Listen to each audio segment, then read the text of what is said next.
É mais uma vez para nós uma honra podermos estar aqui convosco para podermos partilhar destas lições sobre a fundação da fé ou o ABC da Fundação Adventista. Para os que têm acompanhado, sabem que temos estado a dar estudos sobre a profecia dos 2520. E este estudo em particular é o último estudo que daremos sobre este tema e com esta apresentação encerraremos este assunto. Para aqueles que estão pela primeira vez acompanhando este vídeo, aconselhamos-los a verem em primeiro lugar os vídeos 1 e 2 da série O ABC da Fundação Adventista, que são uma introdução para a compreensão dos diagramas de 1843 e 1850. Depois, prossigam com os vídeos do 3 até ao 6, que falam sobre os 2520, e finalmente temos agora este vídeo que estamos aqui a apresentar, que é o número 7 desta série e que termina com o estudo da profecia dos 2520. Já temos bastante material que temos vindo a compartilhar. Contudo, existem muitas outras coisas que resolvemos não incluir agora nestes estudos, mas as mais importantes foram incluídas de forma a vocês poderem conhecê-las. É o desejo do nosso coração que vocês estejam a aprender os assuntos que Deus anseia que aprendamos, que são as verdades originais que Ele nos confiou e que agora estamos a redescobrir e a levá-las à luz para que nós possamos entendê-las e tenhamos essa experiência que Jesus deseja que usufruamos. Vamos então começar com esta apresentação. Os 2520, parte 5. Estamos a falar do diagrama, estamos a falar, aliás, da dispersão e reunião de Israel, que são sinónimos desta profecia. Vamos ver agora qual a aplicação para hoje dos 2520. Que relevância tem atualmente os 2520 para nós? Além de já termos estabelecido de ser um tema que é ensinado do princípio ao fim da Bíblia e que é a profecia do povo de Deus, como também a mudança de dispensação, e que por sua vez nos dá um segundo testemunho para a data de 1844, também nos ensina que aqueles que rejeitam a mensagem que Deus ordena de se regressar às veredas antigas sofrerão a mesma penalidade do povo de então. Nos tempos de então, Deus mandou os seus profetas para que falassem ao povo e escutassem. Obviamente que o desejo de Deus não era que o seu povo fosse disperso. Contudo, assim aconteceu. E agora nós estamos confrontados com a mesma decisão como eles, de regressarmos, entendermos e obedecermos ao que Ele nos ordena. Agora é o nosso tempo. Estamos a viver um tempo de reunião e dispersão. Vejamos aqui o gráfico em que estão desenhados os 2520. Tanto do norte como do sul, tanto em relação às 10 tribos do norte e em relação às 2 tribos do sul, na parte de baixo.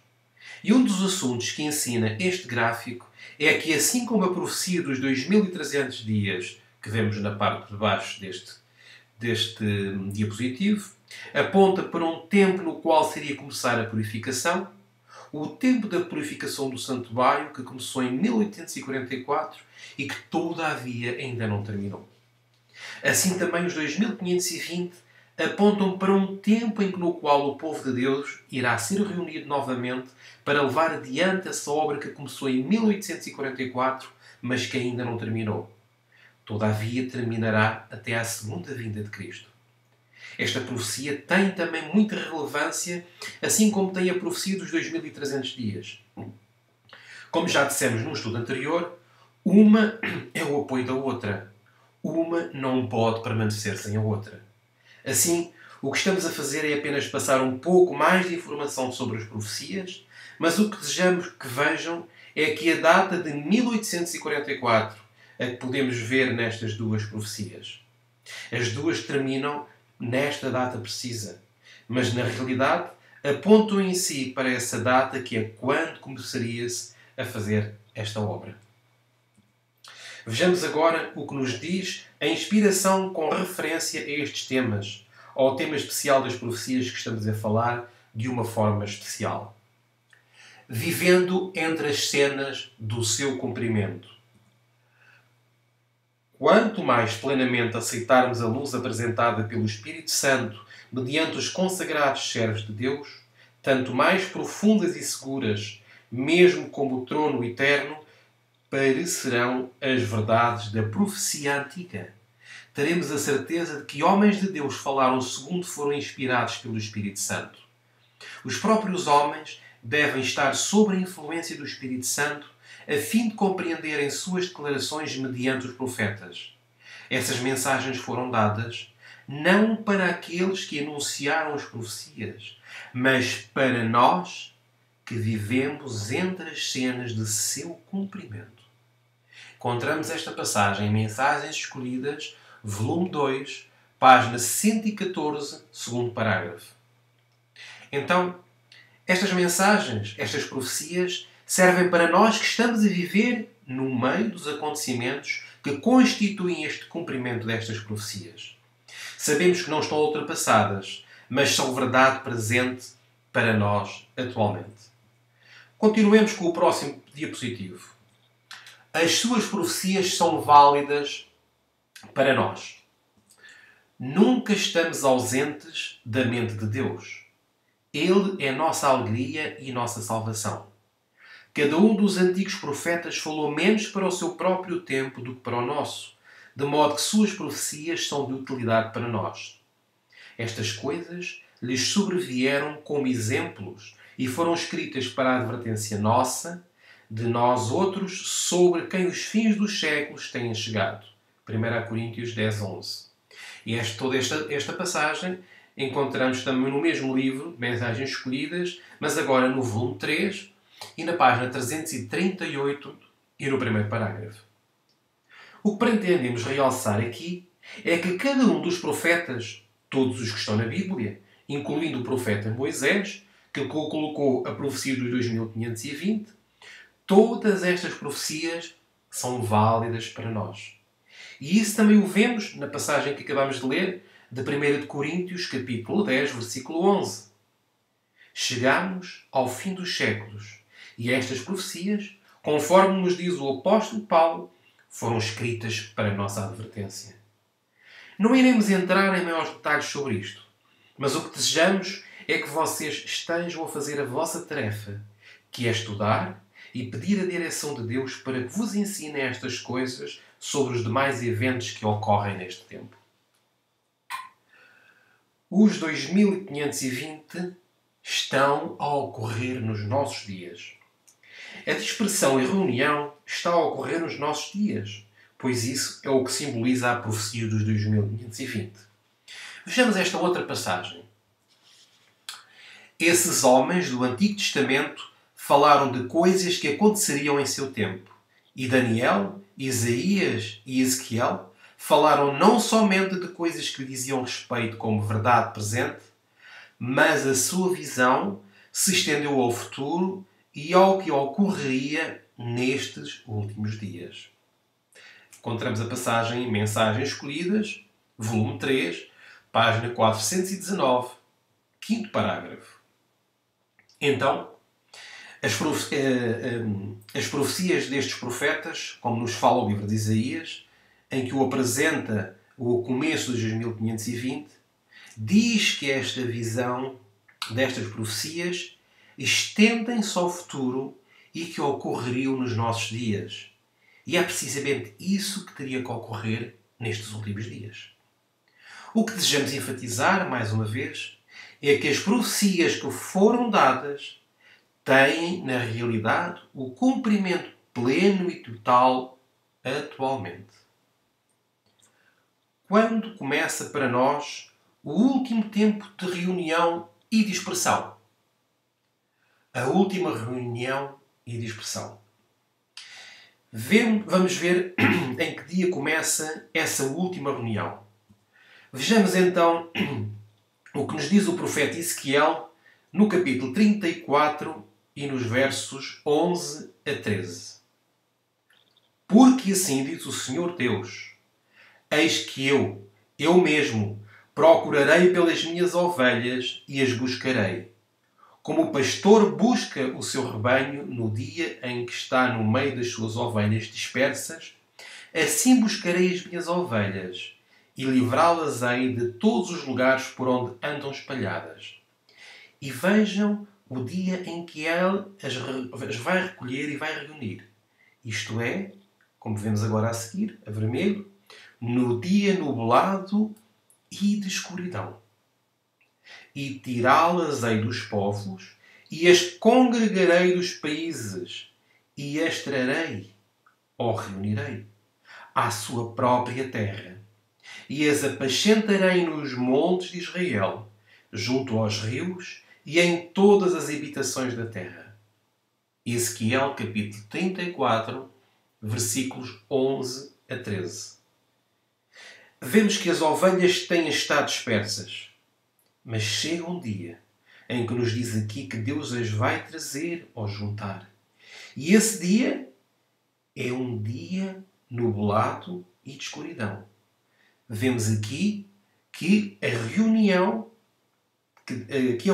tem lugar no dia nublado e de escuridão. Iremos agora a outras passagens das Escrituras que nos ensinam sobre este mesmo dia e que nos dão mais detalhes sobre o que sucede neste dia nublado e de escuridão. Porque é assim que se estuda a Bíblia. Pois foi a maneira como Deus nos disse que deveríamos estudar. Regra sobre regra.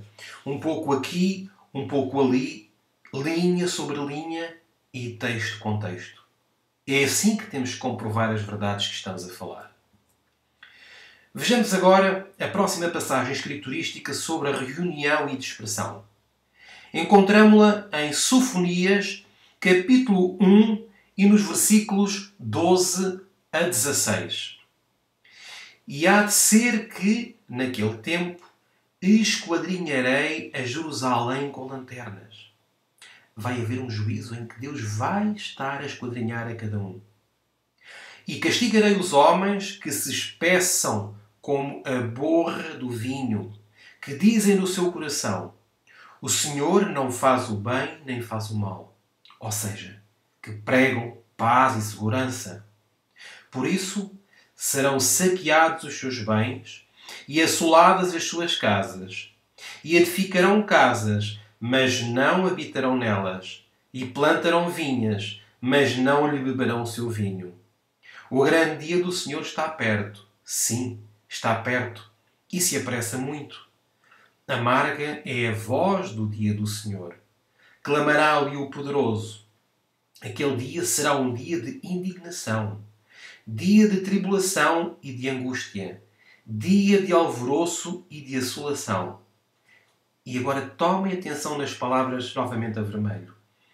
Dia de trevas e de escuridão, como também nos dizia o livro de Ezequiel, como se recordam.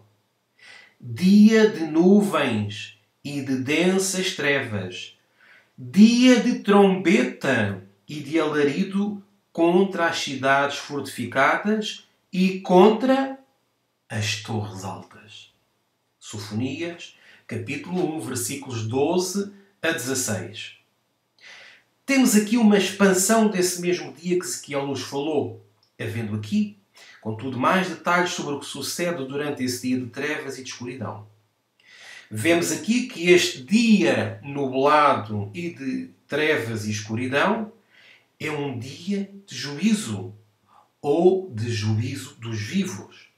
Pois aqui diz: esquadrinharei a Jerusalém com lanternas. E Jerusalém é o povo de Deus, a Igreja Adventista. Já sabemos que o juízo vai começar com os mortos, mas iria chegar um tempo em que iria começar o juízo dos vivos. Vemos que nesse dia começa o grande dia do Senhor, de acordo com vemos nesta passagem e que está sublinhado. E este dia é um dia de trombeta contra as torres altas. Não esqueçamos que é um dia de trombeta sobre as torres altas.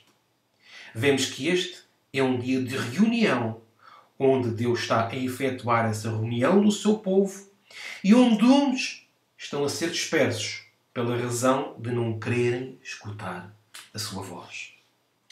Vamos expandir um pouco mais este assunto com mais uma passagem das Escrituras sobre este mesmo dia. Isaías, capítulo 30, versículos 22 a 25, diz o seguinte: E terás por contaminadas as coberturas das tuas esculturas de prata e o revestimento das tuas esculturas fundidas de ouro, e as lançarás fora como um pano imundo, e dirás a cada uma delas: fora daqui. Então te dará chuva sobre a tua semente, com que semeares a terra, como também pão da novidade da terra. E esta será fértil e cheia. Naquele dia o teu gado pastará em largos pastos, e os bois e os jumentinhos que lavram a terra comerão grão puro, que for padejado com a pá, e cirandado com a ciranda. E em todo o monte alto, e em todo o outeiro levantado, haverá ribeiros e correntes de águas. E agora vejam em que dia. No dia da grande matança, quando caírem as torres. Isaías, capítulo 30, versos 22 a 25. Um profeta tem obviamente que concordar com outro profeta. E Sofonias fala de um tempo quando a trombeta iria estar contra as torres altas. E este é o mesmo momento que Isaías nos ensina no capítulo 30, e versículos 22 e 25, que diz que quando caírem as torres, é o dia quando Deus dará chuva, dará vitória sobre o pecado, tal como está realçado neste texto azul. É um dia em que está caindo a chuva sobre o seu povo. É um dia em que há grão limpo representando as veredas antigas, as veredas originais que representam o que temos que comer agora. E é também quando caem as torres, as mesmas torres que nos fala Sofonias. Ao que é que se refere isto que se diz quando caírem as torres? Vejamos o seguinte diapositivo. Esta imagem deve ser familiar para os que viram as notícias, mas estamos a falar de uma forma particular sobre o 11 de setembro de 2001. Sobre esta data e acontecimento, vejam que não somente as Escrituras nos falam sobre eles, mas também a inspiração através do Espírito de Profecia. Vejamos o que nos é dito aqui, para que vejam que não somos nós que estamos a colocar a nossa interpretação, mas estamos a deixar que a própria Bíblia e o Espírito de Profecia vos esteja a falar palavras claras. Diz então esta passagem: de onde vem a notícia de que eu declarei que Nova Iorque iria ser destruída por uma onda gigantesca? Nunca o disse. Eu disse, ao olhar os grandes edifícios que se levantaram ali, piso após piso, que cenas terríveis ocorrerão quando o Senhor se levantar para sacudir terrivelmente a terra. E vejam agora o que está escrito a vermelho. Então cumprir-se-ão as palavras de Apocalipse, capítulo 18 e versículos 1 a 3. Aconselhamo-vos a pesquisar em Apocalipse, capítulo 18, versículos 1 a 3, e vejam que aí é ensinada a mensagem do quarto anjo, que representa o derramamento da chuva serôdia, o refrigério da presença do Senhor. Investiguem para comprovarem que não são conjecturas nossas. Vejam que o 11 de setembro de 2001 é o tempo em que estão a ocorrer estas coisas da reunião do povo de Deus. A última reunião. Vejam aqui a queda das torres. Não se fala de torre, mas de torres no plural.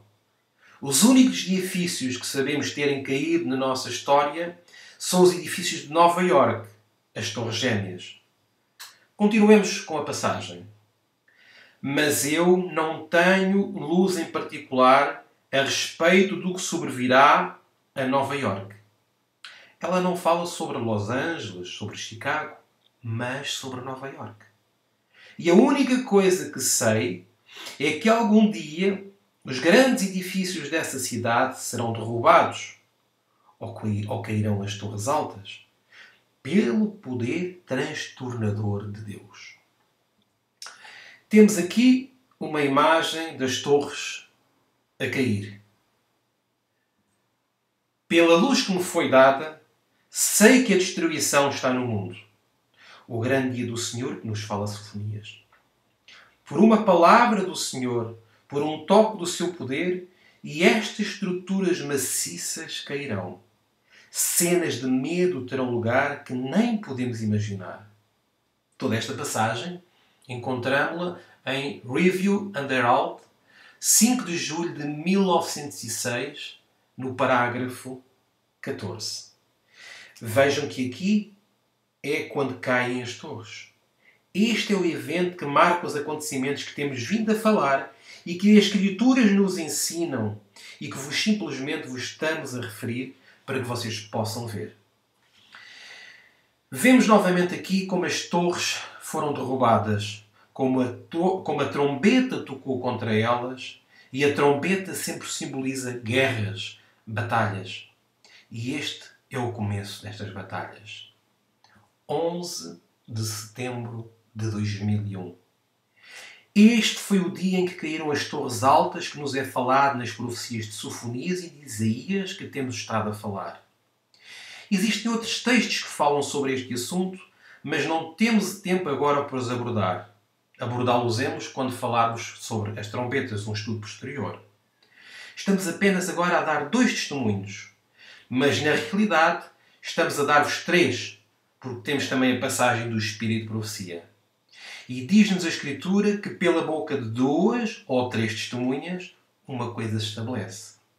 Poderia dar-vos mais textos, mas desejamos agora que vocês façam também as vossas pesquisas sobre este tema. Este é o dia nublado e de obscuridade, que nos fala Ezequiel, em que começa o juízo dos vivos. É também quando Deus começa a derramar o seu Espírito em chuva temporã para que o seu povo possa obter a vitória sobre o pecado. Recordem-se que vimos em Apocalipse capítulo 18, versículos 1 a 3, o que nos disse a inspiração. Que quando caíssem as torres e quando esta Escritura teria o seu cumprimento, esse cumprimento é o começo da chuva serôdia. É a partir desta data que Deus tem estado a dar o grão puro ao transmitir as mensagens originais dos diagramas, as quais nos apontam sobre estes últimos eventos e nos convidam a sermos parte do rebanho que agora se está a reunir. Assim que para vós e para nós, que estamos a ver isto que está a ocorrer e que é verdade presente, temos que nos firmar para não sermos dispersos, porque isto está a acontecer ao mesmo tempo em que está a ocorrer uma reunião do povo de Deus. Completa-se a reunião. Sabemos que é a Igreja Adventista a primeira a ser julgada, pois o juízo começa primeiro pela casa de Deus. Já vimos isto em estudos anteriores. Assim como começou primeiro para a casa de Deus, também terminará primeiro com esta. Depois disso, começa a reunião com o povo de fora da Igreja Adventista. Mas primeiro, Deus está a levantar o seu povo, aqueles que vão dar a última mensagem de misericórdia e salvação à humanidade para se reunirem a este povo. Se você hoje nos está a escutar através desta apresentação, nós sabemos que Deus quer que você seja reunido, que você escute estas mensagens, que soa a plataforma pela qual Deus estabeleceu no começo do nosso movimento, da nossa igreja. Porque Deus disse, eu, o Senhor, não mudo. E Ele é o mesmo ontem, hoje e sempre. Por isso Ele não tinha por que mudar as suas verdades, e obviamente que Ele não as mudou. Mas houve a obra de Satanás que introduziu falsas doutrinas. É por isso que todas as verdades que estamos agora a descobrir foram ocultadas devido à obra do inimigo. Mas Deus agora, a partir destas datas que temos estado a falar aqui, é quando Deus começou a levantá-las para que vocês e nós sejamos reunidos dentro desse povo para levar a mensagem final ao mundo. Primeiro ao nosso povo e depois aos obreiros da hora undécima, ou como também são conhecidos no livro de Daniel, capítulo 11, versículo 41, por Edom, Moab e os chefes dos filhos de Amon, representando todos estes o povo de fora do adventismo que ainda estão noutras denominações que são consideradas Babilónia. Diz-nos esta passagem o seguinte sobre a reunião que Jesus efetua. Levanta as mãos Jesus aqui, e com grande voz diz: está feito. E toda a hoste angélica depõe suas coroas ao fazer ele o solene aviso. Quem é injusto, faça injustiça ainda. E quem está sujo, suje-se ainda. E quem é justo, faça justiça ainda. E quem é santo, seja santificado ainda. Apocalipse 22:11. Todos os casos foram decididos para a vida ou para a morte. Ou, noutras palavras, ou foi reunido ou foi disperso. Cristo fez expiação por seu povo e apagou os seus pecados. O número de seus súbditos completou-se.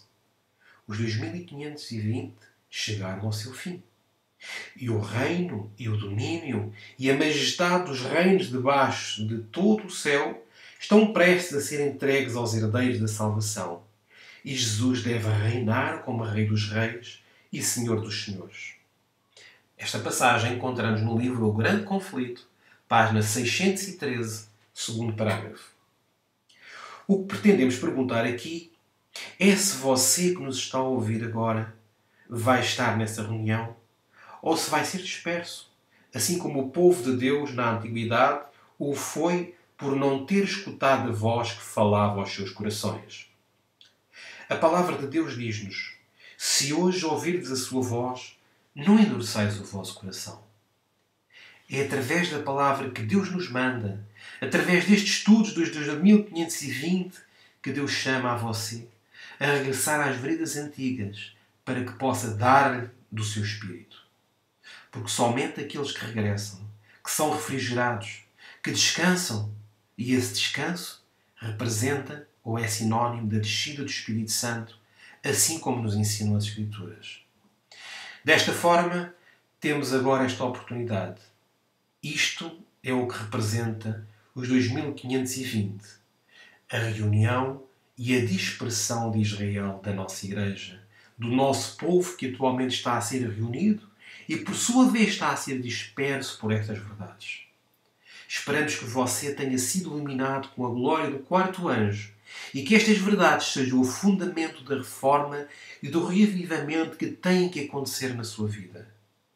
Desejamos o melhor para você nesta oportunidade. E agradecemos por nos ter escutado e ter estudado connosco.